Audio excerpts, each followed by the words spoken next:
The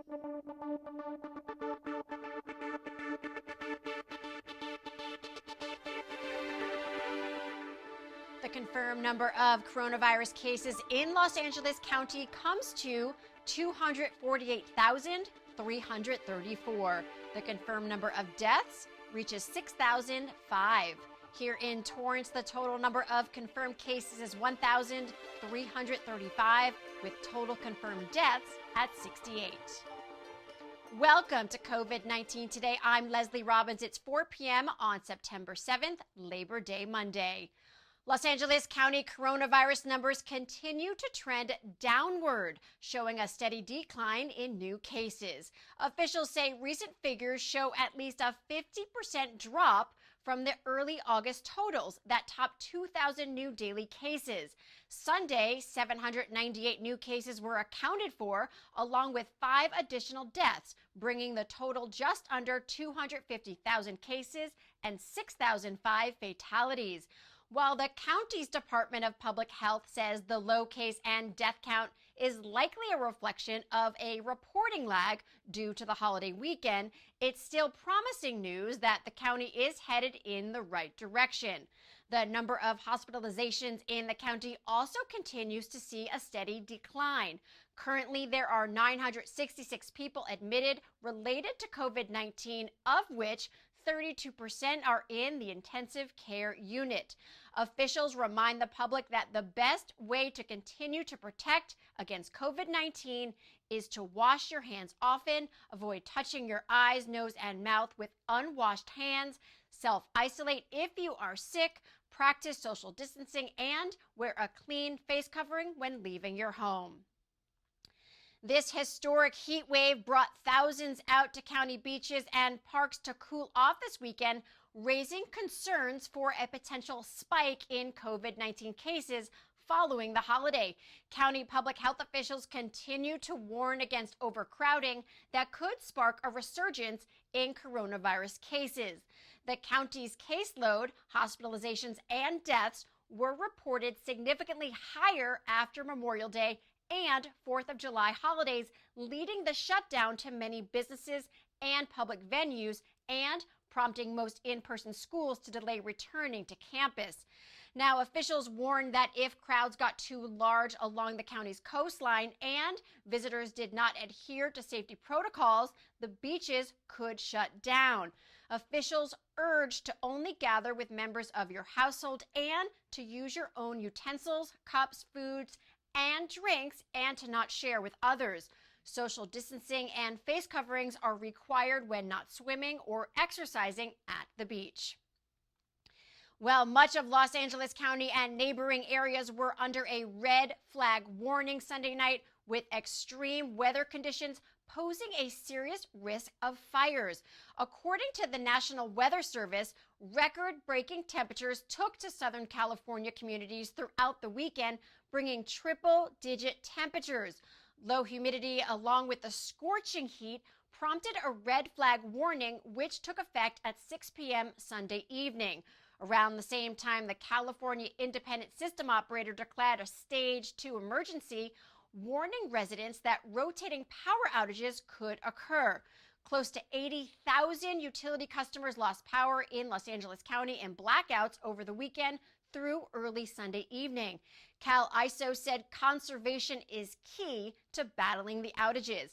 People who are staying home are asked to set their air conditioner to at least 78 degrees, avoid using major appliances between 3 to 9 p.m., and close blinds and drapes to keep the heat out, and use a fan whenever possible. A flex alert remains in place until 9 p.m. tonight. Well, heat-related illnesses continue to be a concern, with temperatures reaching historic highs this weekend. Health officials say to be on the lookout for symptoms related to heat stroke, heat exhaustion, heat cramps, sunburn, and heat rash. Some heat stroke signs include a fast, strong pulse, hot, red, dry, or damp skin, high body temperature of 103 or more, confusion, or dizziness. People are advised to call 911 right away as heat stroke is a medical emergency. You should also move to a cooler place in your home and help lower the body's temperature by taking a cool bath. Heat stroke can be fatal if not promptly and properly treated. The history of Labor Day dates back to the 19th century and became a federal holiday in 1894. But the day is much more than just a day off for most. City Cable's Colleen Farrell sits with local historians to take a look at Torrance's workforce through the years. Labor Day is a holiday that pays tribute to the contributions and achievements of the American worker. It was created by the labor movement in the late 19th century and became a federal holiday in 1894. There's a lot to talk about when it comes to labor. And Janet Payne would know. As vice president of the Torrance Historical Society and Museum, she sifted through hundreds of artifacts, including ledgers of early Torrance workers dating back to the city's early days more than 100 years ago. In fact, the city was founded as a solution to growing labor unrest in downtown Los Angeles. It had to do with unions and, of course, what we think of as labor. Torrance reference librarian Michael George pinpoints when that unrest came to a head. On October 1st, 1910, a bomb exploded in the non-union Los Angeles Times building, killing 20 people. On Christmas Day, another bomb blast followed at Llewellyn Iron Works. This growing strife prompted a Pasadena businessman and entrepreneur named Jared Sidney Torrance to begin laying plans for building a workers' paradise away from downtown. His thought would be if the worker is involved in his community because he owned his house, then he would be a better worker. He would be happier and more productive. There's a great cartoon from 1913 Sunset Magazine. When the men eat from dinner pails in the factory yard, the after-dinner speaker is often the labor agitator. But when men rather eat from their home with produce grown from their own garden, industrial serenity ensues. And that was kind of his idea. He found a parcel of land owned by the Dominguez family heirs on Rancho San Pedro. It was ideally situated between the San Pedro Harbor and the city of Los Angeles. At that time, farmers and ranchers were the area's largest economic engine. Torrance paid the Dominguez Land Company close to $1.5 million for 3,500 acres. To design his new city, he enlisted the help of noted landscape architect Frederick Law Olmsted Jr. His portfolio included the Jefferson Memorial and White House grounds. His father, Olmsted Sr., had been instrumental in the City Beautiful movement. It was a late 19th century philosophy of architecture and urban planning popular in North America. Its advocates believed beautification and monumental grandeur would promote harmonious social order and increased quality of life in urban areas. Olmsted Jr.'s design would locate the city's early smokestack businesses on the north and east sides. It placed the residential area to the south and west. He originally hired Olmsted Jr. to construct a model industrial city. And his thought was to have not a company town where the manufacturers own the workers' housing, but to have an area where a worker can afford to keep his own house, have within walking distance of his plant. He also, of course, wanted to make money on this because he was a businessman, and by selling the workers' cottage to the workers, that might create profit. An example still standing is this 800-square-foot cottage in Old Torrance. Records show it was home to a Torrance foundry worker in 1920. Jared Sidney Torrance's ties to railroad magnate Henry Huntington would prove another labor boon. It helped lure heavy industry players such as Union Tool and Llewellyn Iron Works to the newly formed city. He knew and he promised the two big steel companies, this big steel company and the tool company, that he could bring the track right up to their back door, their loading dock. And he knew that he could get the stuff down to the port. to go by ship. He already had those connections. The world's largest electric rail system, the Pacific Electric Railway, would transport workers into the city on the red car. Torrance would also become home to the system's maintenance facility. By 1914, the young city was taking shape. But World War I, a global pandemic, and a recession would prove snags to Torrance's well-laid plans. No one could afford to buy the cottages. But despite early challenges, Jared Sidney Torrance lived to see his city begin to flourish. Just 2 months shy of an election vote to incorporate the city of Torrance, Jared Sidney Torrance passed away. That same year, oil was discovered and the city turned into a boom town overnight. The presence of oil drilling supplier Union Tool would aid in its development. Torrance celebrated local industry and its workers with a 2-day festival in the 1930s and 40s called the Factory Frolic. Activities included a community parade, sporting events, and dances shining a spotlight on the city's growing roster of industries, shown here in these Torrance Herald newspaper archive issues. Through the years, the labor landscape would gradually transform from farming and heavy industry into light industry and tech. Today, Torrance is home to the headquarters of the new electric vehicle maker, Canoo. Torrance still maintains its industrial and manufacturing roots with big companies such as Torrance Refining Company and Robinson Helicopter. And here on the 17,000-acre campus of newcomer Ganal Lumber, it still utilizes those original railroad tracks to bring in lumber from the Pacific Northwest. We've been able to shift gears, but be on a progressive track. We're benefiting from his enlightened support. The worker is still benefiting in part from what he created. With 34 parks, one of the largest shopping centers in the world, and a business-friendly environment, Torrance is undoubtedly a worker's paradise.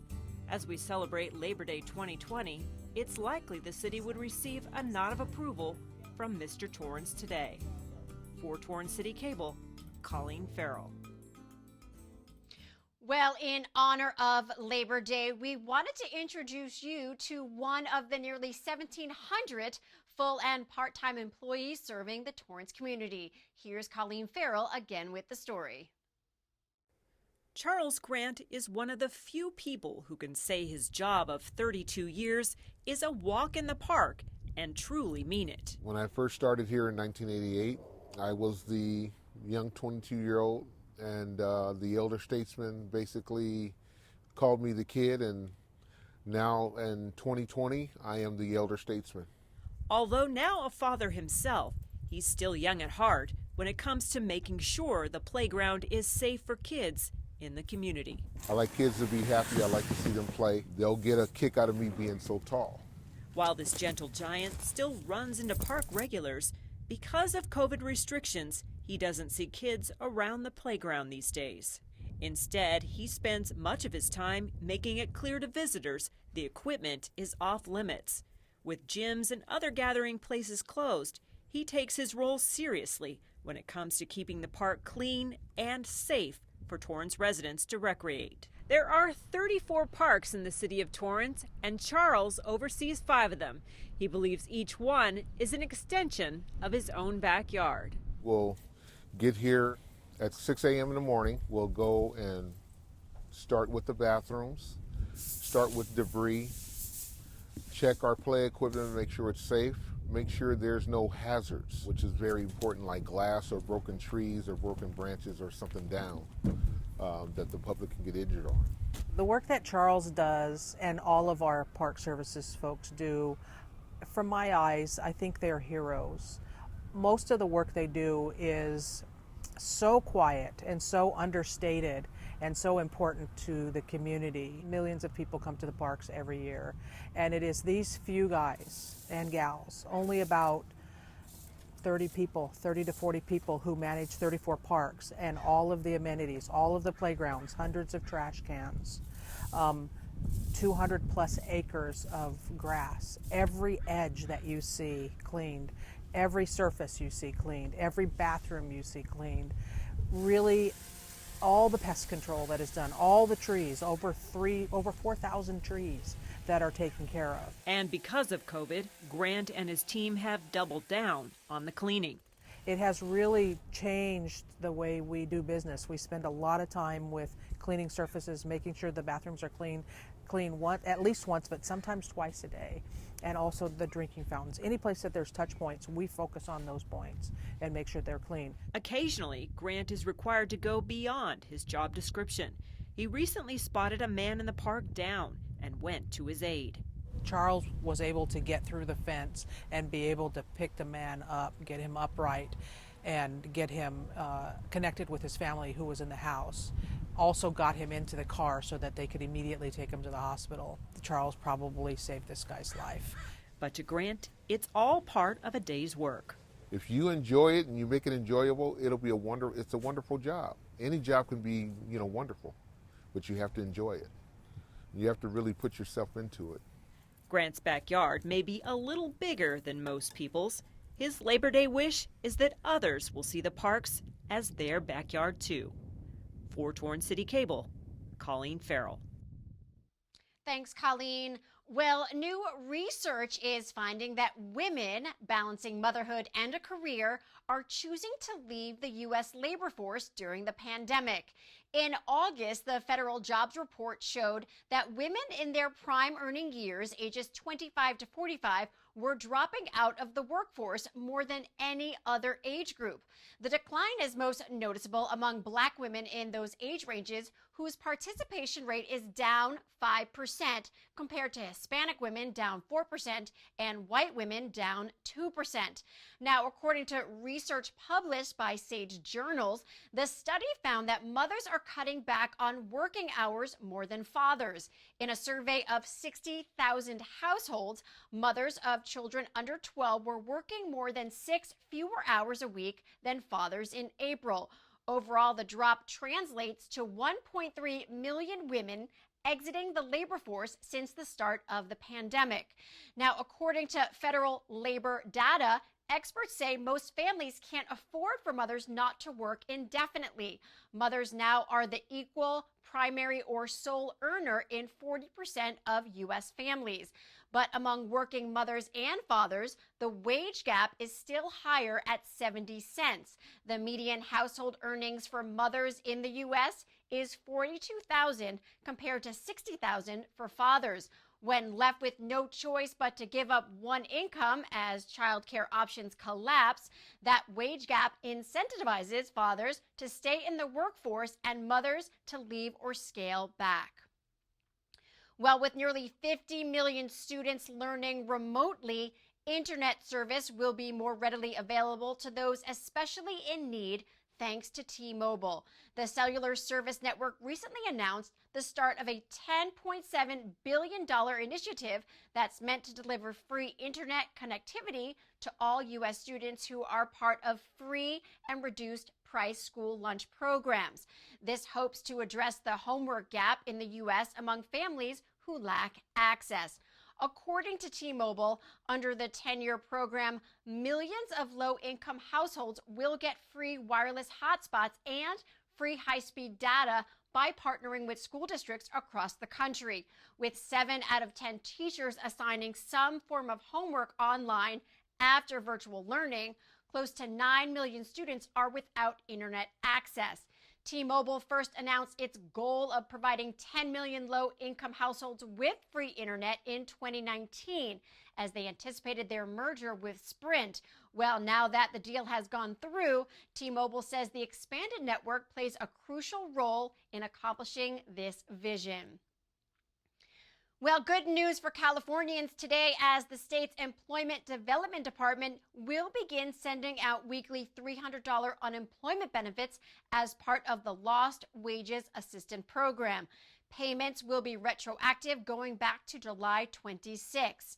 For a limited period of time, the EDD will pay out a one lump sum payment of $900. For those with an EDD debit card, it should be automatically deposited, and those who receive their benefits by check, it should arrive in the mail in separate amounts. The EDD said they've started sending the $900 in federal supplements to nearly 3.1 million people who certified that they were unemployed due to COVID-19 related reasons. Now, Californians in phase 2 should expect to hear from the EDD beginning September 15th. Phase 2 includes about 1.2 million who've claimed job loss related to the pandemic. A notification should be sent to those by email, text, or mail. For people in the second phase, the EDD recommends they log onto their UI online account and complete the one-time self-attestation. As COVID-19 sweeps the country, millions of young adults are returning home to live with either mom or dad or both. According to a Pew Research Center analysis of current population survey data, a majority of adults between 18 and 29 have moved back in with their parents during the pandemic. Now, about 52% of this age group, or 2.6 million in total, were living with their parents in July, compared to 47% at the same time last year. In the 1960s, that number hit a record low, with only 29% living at home. The data also found that almost 9% moved temporarily or permanently because of COVID-19, compared to 3% for the overall population. Now, among the adults who moved back home, 28% said they wanted to avoid the spread of the virus. 23% moved because their college campus closed, and 20% wanted to be closer to family. Money also seemed to play a role, as 18% of all adults who moved back home stated job loss or pay reductions due to COVID-19. Discover Torrance is kicking off Taste O Torrance today. Nearly 24 local restaurants are participating by cultivating unique and innovative menus and special deals during the next 2 weeks. From September 7th through the 18th, check out the many eateries that Torrance has to offer. From the Brews Hall offering free churros, to Chata Tea Room offering 15% off your order, to Sunday Mariachi Brunch at Frida Mexican Cuisine at Del Amo.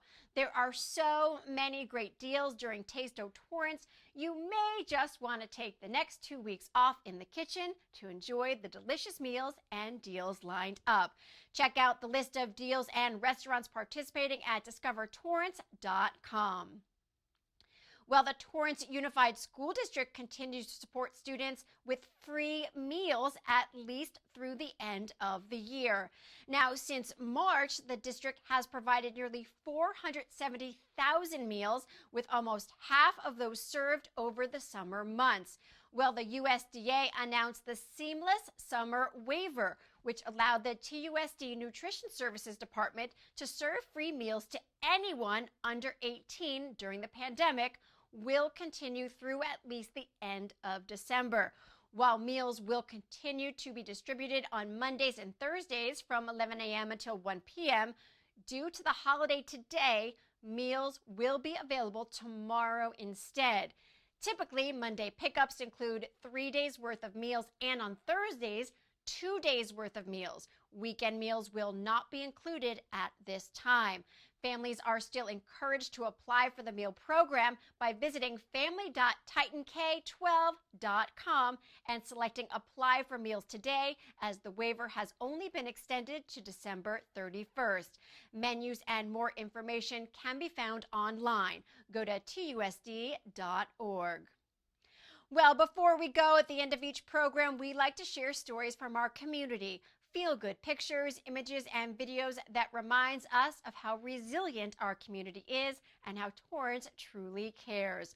Mark your calendars. The city, in conjunction with UCLA, is hosting a blood drive this Friday from 8 a.m. until 1 p.m. at City Hall. With a critical blood shortage in the U.S. due to the pandemic, the public is invited to make an appointment to donate blood. Now, safety protocols will be in place. There will be temperature checks, social distancing, masks, and seats spaced out at least 6 feet apart. This is a great way to give back to the community and show how our Torrance residents truly care. You can go to ucedonor.com and click on blood drives and enter City of Torrance in the account code box. Now, if you have a great story to share, be sure to email us at covid19today@torranceca.gov. We'd love to hear from you. And that is our update for COVID-19 today. Be sure to tune in tomorrow at 4 p.m. as Jin Chun brings you the latest updates. Please be safe, stay healthy, and thank you for tuning in. We'll see you next time.